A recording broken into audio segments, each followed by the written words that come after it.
Japan quietly leads the world in one remarkable fact. People here live longer than anywhere else on Earth.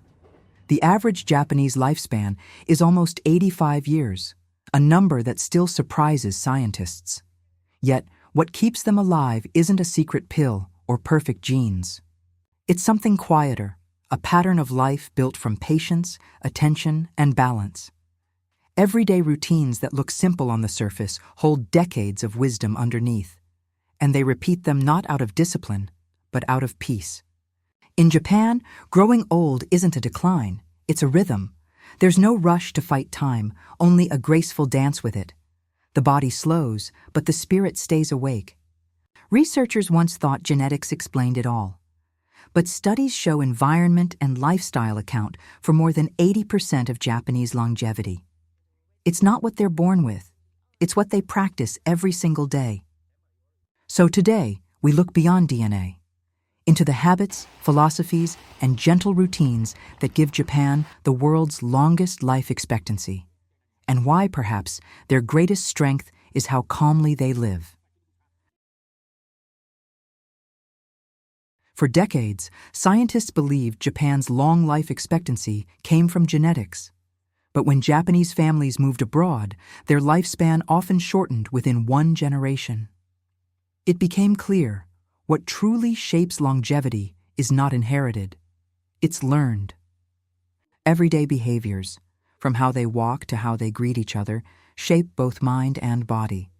There's a gentle order in the way things are done, even the smallest ones.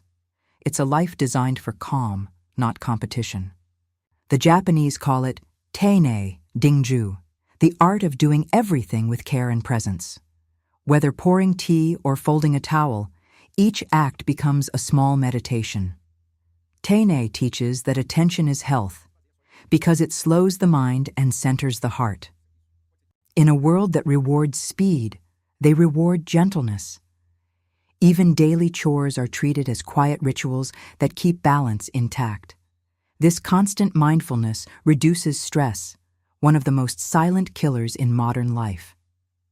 Then there is Ma, Jian, the space between things. It's not emptiness, but breathing room, a pause that gives meaning to everything around it. Japanese elders often say that peace lives in those spaces. They leave pauses in conversation, silence before answers, time before decisions. It's their way of letting life breathe instead of forcing it. And science now shows that slowing down lowers blood pressure and strengthens focus. Finally, there is Shoshin, Chushin, the beginner's mind. It means never losing curiosity, even at 90 or 100 years old. It's why so many Japanese elders keep learning crafts, languages, or calligraphy long after retirement. Shoshin protects the brain like a shield. By embracing curiosity, the mind stays flexible, creative, and resilient. Studies from Kyoto University confirm that continuous learning delays cognitive decline. What's remarkable is that these values aren't taught in classrooms. They're absorbed by observation. Children watch grandparents move with patience and gratitude. And those gestures, repeated thousands of times, quietly become their inheritance. So while genes provide a foundation, culture builds the house. Japan's longevity isn't written in DNA. It's written in habits, passed hand to hand, day by day. It's a form of wisdom that doesn't shout, it simply lives. And maybe that's the greatest secret of all. Their lives are not long because they seek longevity. They're long because they treat every moment as something worth living well. Longevity in Japan is built quietly, through repetition. Small actions done with care form the rhythm of each day. And in that rhythm, health finds a place to rest. Before sunrise, many elders wake without alarms. They fold their futon, open the doors to let in fresh air, and greet the morning like an old friend. Each gesture reconnects them to time, not as pressure, but as presence. Sweeping the entryway is another small ritual. It's not just about cleaning dust.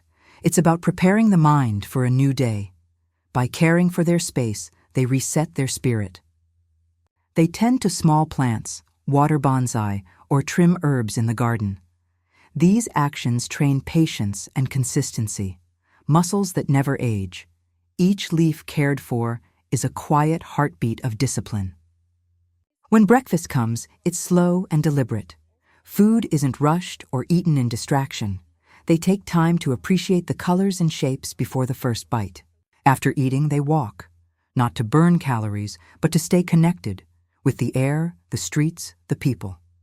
Every step is both exercise and meditation. Throughout the day, chores replace workouts. They sweep, cook, wash clothes, and move constantly, but never hurriedly. This gentle activity keeps joints flexible and heart strong. Midday is a time for stillness.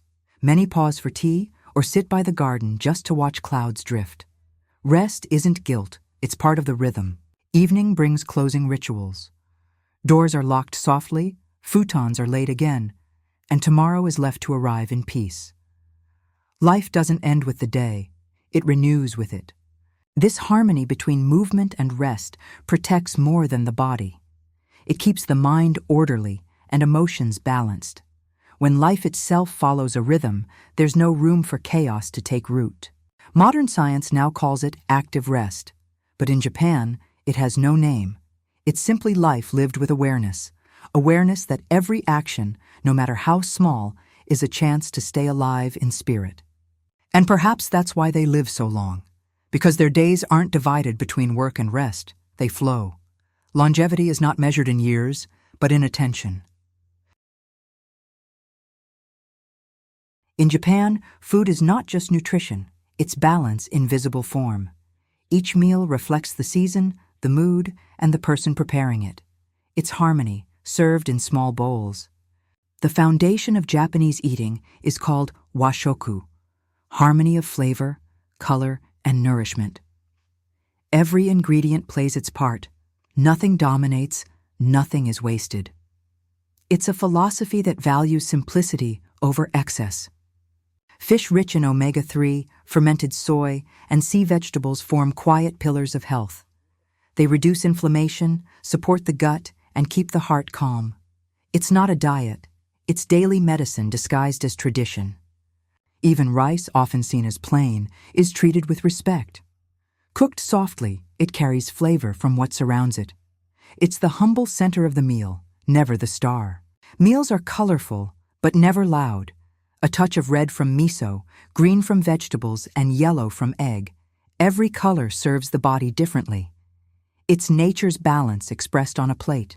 Japanese elders eat slowly, noticing each taste as if meeting it for the first time. They talk, laugh, and share, because eating alone feels incomplete. It's nourishment for both body and connection. Modern research confirms what tradition always knew. Balanced portions, fermented foods, and shared meals protect longevity better than supplements ever could. Their health is built not from restriction, but from rhythm. When the last bowl is empty, gratitude ends the ritual. The phrase, "Gochisusama," thank you for the meal, honors not just the cook, but life itself. And maybe that's the quiet secret. They don't eat to live longer. They live well by eating with respect. In Japan, aging is rarely a lonely process. Communities grow old together, sharing routines as they once shared childhood. That quiet togetherness becomes medicine in itself. In Okinawa, they call it Moai, a lifelong circle of friends who support each other. They meet for tea, share vegetables, and talk about the weather or family. It's a social net that holds the heart steady. Science confirms what these elders have always known. Social connection lowers inflammation and reduces mortality as much as quitting smoking. A shared laugh, it seems, strengthens the heart more than any pill. Then there is Ikigai, the reason to wake up every morning. For some, it's a garden. For others, a grandchild's smile or the sound of morning cicadas. Purpose doesn't have to be grand. It just has to exist. Even those living alone find comfort in small acts of belonging. They wave to the mail carrier, feed stray cats, greet shopkeepers by name. Every interaction reminds them they still matter. And perhaps that's the calm that carries them beyond 90. They don't chase longevity, they build it together. Because in Japan, the soul doesn't age when it stays connected. Japan's longevity isn't a miracle. It's a quiet collection of ordinary choices. It's what happens when a culture values balance more than speed, and when people grow old, not by fighting time, but by walking beside it. No secret medicine hides behind their 85-year average lifespan. What sustains them is rhythm of meals, movement, and connection, a life that breathes instead of races. Every act, no matter how small, becomes a reason to stay alive. Folding a futon, serving tea, greeting a neighbor, each one anchors the soul to the present. That consistency becomes their invisible therapy. And though science measures their health in years, their real secret is attention. Attention to how they eat, how they rest, and how they care. Because care, repeated daily, turns into peace. Maybe the lesson isn't to copy Japan at all, but to remember what they never forgot, to live gently and to age without fear. After all, longevity isn't about more time, it's about deeper time.